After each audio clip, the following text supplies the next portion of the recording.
시청자 여러분, 안녕하세요. 시민 여러분의 교통 안전을 책임지고 있는 충남경찰청 경사 천선경입니다. 우리 아이 안전을 지키기 위한 카시트 착용, 알맞게 하고 계신가요? 성인용 안전띠를 착용하거나 카시트를 적절하게 사용하지 않는 경우 사고 시 튕겨져 나가거나 배가 심하게 눌리는 등의 복합 증상 가능성이 무려 20%나 높습니다. 카시트는 영유아 성장에 따라 등과 머리가 잘 지지할 수 있도록 각도와 높이를 조절해야 하는데요. 올바른 카시트 착용 방법 꼭 확인하셔서 우리 아이의 안전을 지켜주시길 바랍니다. 그럼 지금부터 블랙박스로 본 사사건건 시작하도록 하겠습니다. 첫 번째 영상은 지난해 5월 청양의 한 도로에서 발생한 교통사고입니다. 블랙박스 차량이 우회전 후 직진 차로에 이르는 순간 좌측에서 나타난 오토바이와 충돌합니다. 신호대기 하던 차량들 사이로 나오던 오토바이와 충돌한 사고인데요. 블랙박스 운전자나 오토바이 운전자 모두 서로를 발견치 못해 발생한 사고인 것으로 보입니다. 하지만 우회전 직후 전방에 횡단보도가 보이고 정지선이 있기에 한 번에 통과하기보다는 미리 속도를 줄여 서행하거나 일시정지한 후 주변 교통 상황을 살피면서 안전하게 통과하려는 마음가짐이 필요하겠습니다. 또한 오토바이 운전자 역시 전방 시야가 보이지 않는데도 무리하게 차들 사이로 진행하였는데요.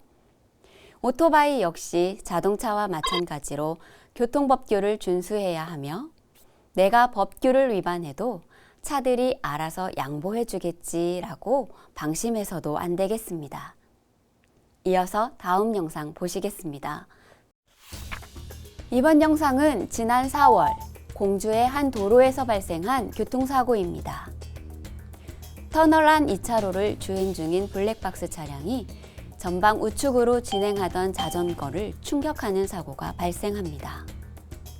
터널은 어둡고 도로폭이 좁아 자칫 조그만 실수해도 큰 사고로 이어지는데요.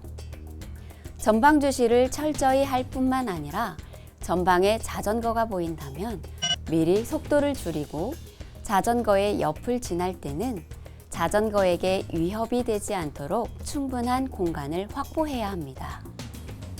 뿐만 아니라 터널 출구 쪽이라면 어둡던 시야가 갑자기 밝아지면서 앞이 잘 안 보이는 일명 명수능 현상이 일어나는데요. 평상시 이에 대한 대비로 속도를 줄이고 충분한 차간 거리를 확보하는 습관을 가지셔야 하겠습니다. 또한 자전거는 도로교통법상 엄연히 차이기에 야간은 물론 주간에도 터널을 지날 때는 전조등과 후미등을 켜야 하는데요. 밝은 색이나 형광색 복장을 착용함으로써 터널처럼 시야가 어두운 곳에서 자동차 운전자에게 쉽게 발견될 수 있도록 하여 스스로의 안전을 지키는 습관도 필요하겠습니다. 이번 영상은 지난 4월 홍성의 한 도로에서 발생한 교통사고입니다.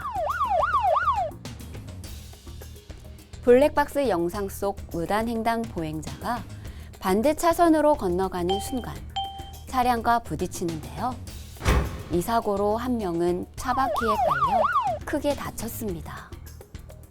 양방향 차량이 많고 복잡한 상황에서 급하게 무단횡단하다 보니 운전자도 보행자도 서로를 확인치 못해 발생한 사고인데요.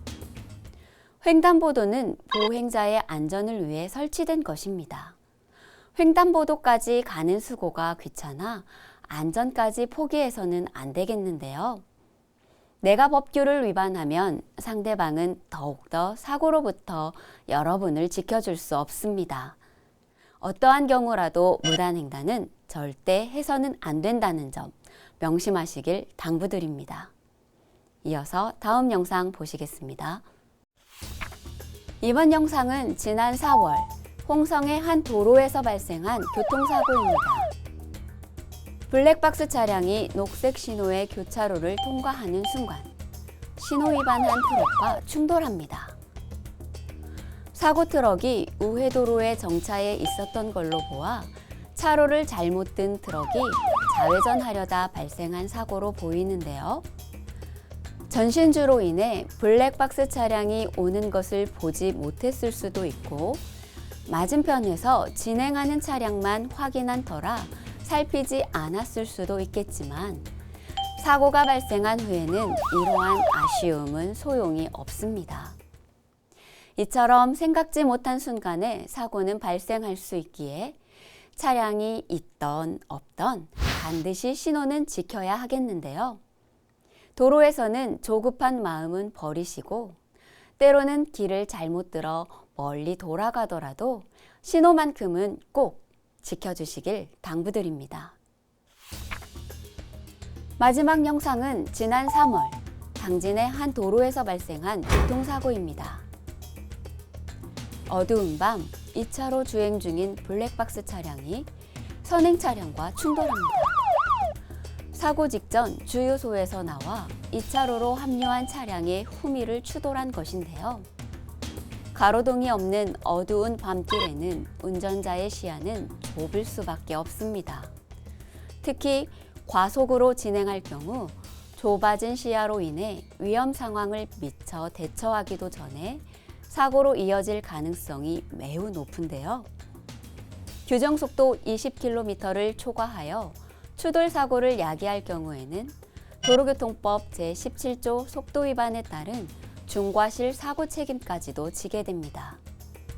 따라서 규정 속도를 준수하여 전방 교통 상황을 잘 살필 수 있도록 운전해야 하는데요. 주변에 주유소가 위치하는 등 진행차로에 합류하는 차량이 예상되는 경우라면 합류 차량의 속도는 내 차의 진행 속도보다 훨씬 느리기 때문에 미리 감속하여 안전거리를 확보하거나 미리 차선을 변경하는 운전 습관이 필요하겠습니다. 오늘 준비한 블랙박스로 본 사사건 건은 여기까지입니다. 지난 5월 13일부터 개인형 이동장치 도로교통법이 바뀌었습니다.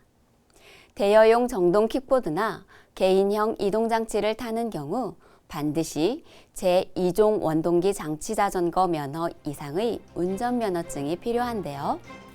무면허로 운전하거나 혹시라도 음주운전을 했다간 10만 원의 범칙금이 있다는 사실 꼭 명심하시길 바라며 저는 오늘도 내일도 언제나 여러분의 안전을 위해 노력하겠습니다. 지금까지 블랙박스로 본 사사건건 경사 천선경이었습니다.